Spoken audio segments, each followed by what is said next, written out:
Claflin University, double major in politics and justice studies and psychology, and I am here interviewing on behalf of 93.7 FM. Hi, I'm Tammy. I'm a junior mass communications major with a concentration in public relations and a minor in business and marketing.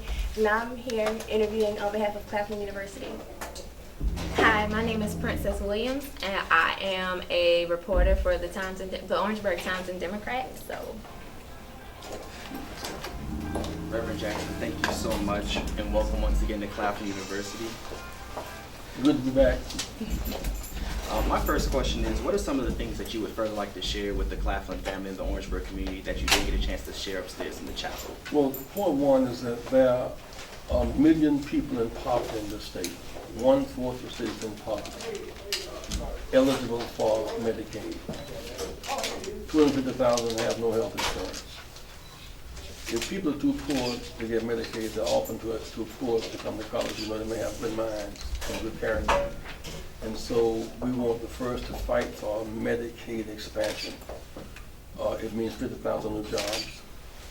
It means in the rural areas we'll have health care centers where people who have access, transportation issues. It means that. So access to affordable health care and access to education and the effective use of our vote is what we're focusing on. And my concern now is that in the last election, the forces that defeated our issues won by 60,000 votes. The 400,000 blacks were registered who did not vote. Another 300,000 unregistered. We cannot go that way any further. How do you plan on to influence voter registration in South Carolina? By going school by school and church by church. I'm very excited tonight to watch Claflin students come alive. There's no reason why Claflin cannot be #1 in the state in voter registration. After all, we pride ourselves on being #1 in football. It's Clemson, USC #1. We're #1 producer of tires in the Americas and South Carolina now, but also #1 in domestic violence. Why not be #1 in voter registration? And register for what? Affordable health care, affordable education, and corporate justice. how did growing up in South Carolina prepare you for being who you are today? Well, growing up here gave me an attitude about the value of education as a priority. I was blessed to meet with people like Dr. Walter Solomon, who headed the National, who headed the State Education Association, and with parents who cared. We knew life was difficult for us, but we knew that strong minds would break strong chains. So my sense of being denied gave me a will to fight back. I learned it in part on the football field.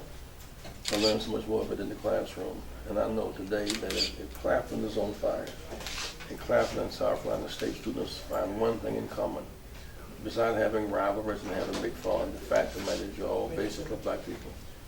We have the same basic predicament whose parents often could not come to college. When parents get sick, they cannot get Medicaid. My mother was sick for 2 or 3 years.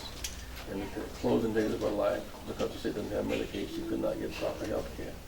We must do better than that, and we can. Could you please elaborate on the Medicaid expansion a little more? It means that is a medical, that if a woman needs prenatal care, she needs mammograms or pap tests, you can get the test, even though you don't have money. It means that men may need prostate exams. It means you might need to get early exams as opposed to late. Sometimes one may have a pain in her breast, and it's because she can't afford to go to the doctor, she'll try to take some kind of painkiller to kill the pain. Pain is dying, the cancer is growing. So we're talking about saving people's lives. What we're talking about a life-saving bill. We became very excited by bringing the flag down. Now let's bring justice up. Well, what advice can you give my generation? Is to build upon the previous generation, start and learn from the shortcomings and build upon the strength of it. Life is intergenerational. I mean, Jesus could recite, lead us 42 generations deep. Many of us cannot go back 3 generations. Life is intergenerational. And so what do we learn? We learn that health care matters. It determines life expectancy and the quality of life. We learn that poverty inhibits growth. That's why we fight a war on poverty, not a war on the poor. We learn that education matters. That's by getting in school. Many youth who could want to come to Claflin can't afford to come. Plus, you be denied mind development because you don't have money in a society so wealthy and so endowed. Some universities have big surpluses of money held in abeyance, and some schools cannot make their payroll. We want all of God's children to have an education. The Pope is in the country now, and he has raised the moral chin bar of human rights. We must fight for human rights for all human beings and measure human rights by one yardstick.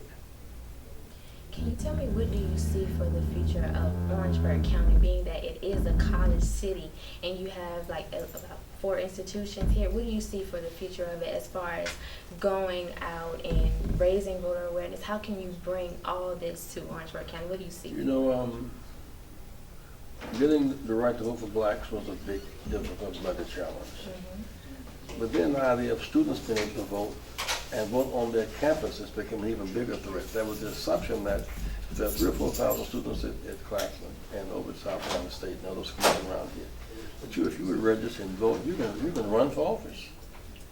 You can run for any office in the city. You can run for state legislature, run for state senate. You can run for judge. You can determine who judges and mayors will be. You have power, so you should not give up that power when you have it. It took us a long time to get the right for 18-year-olds to vote. Be able to vote what they call a residence of voting. You may be from, say, Greenville or Rock Hill or Charlotte or Atlanta. You don't have to go back home. You can register and vote before you go to school. And that gives you Orangeburg voting power. And that will help determine Orangeburg priorities. Priorities are determined by voters. And you have the power, so use it. What would you say is the key overarching reason why some African Americans are still not voting? We've been conditioned to not voting. We've been conditioned to think it's not important. And we tend to react to bad results when we could have made good results.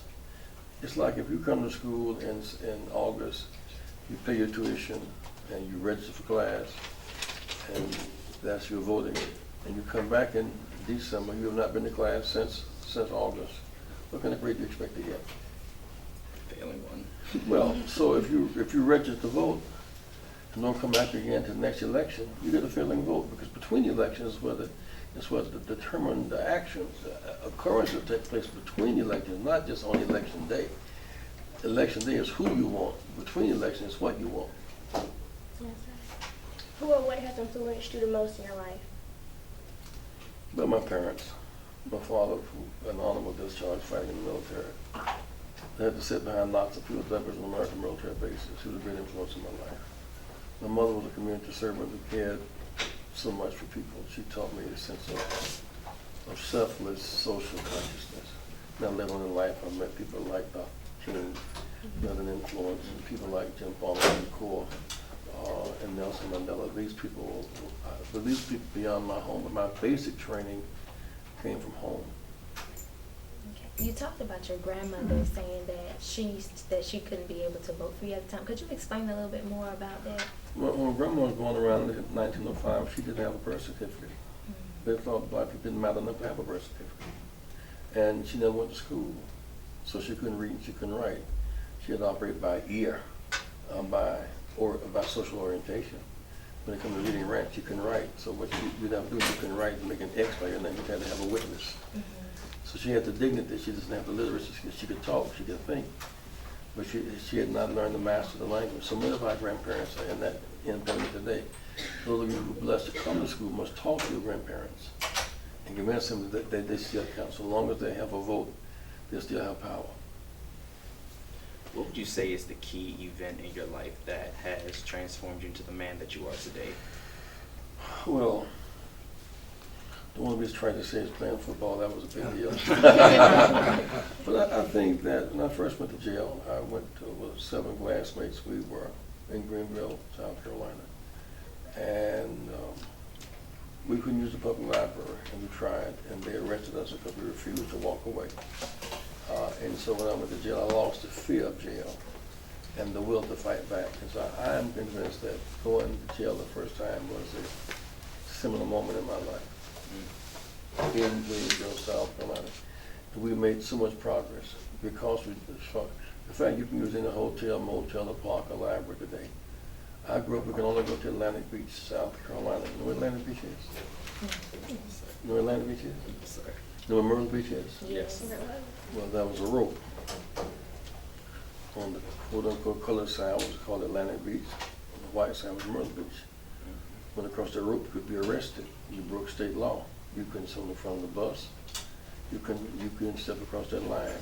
And only after the public accommodations bill did the line come down. So it was silly. Atlantic Beach for blacks, Myrtle Beach for whites. And because I want to pull those, so you cannot imagine that degradation. We had to survive that, and we had to win that war, and we did win that war. We won that war then, so you could not be humiliated today. Okay, guys? Thank you, Reverend Jackson. I want to make sure that the leadership here is connected with Reverend Will Hall. So when we have our follow-up statewide meeting on Claflin on the voting list, okay? Reverend Jackson, this gentleman has a question.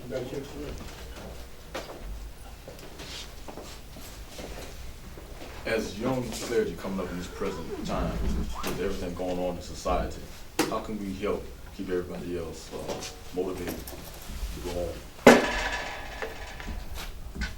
Well, preach to Jesus of Nazareth,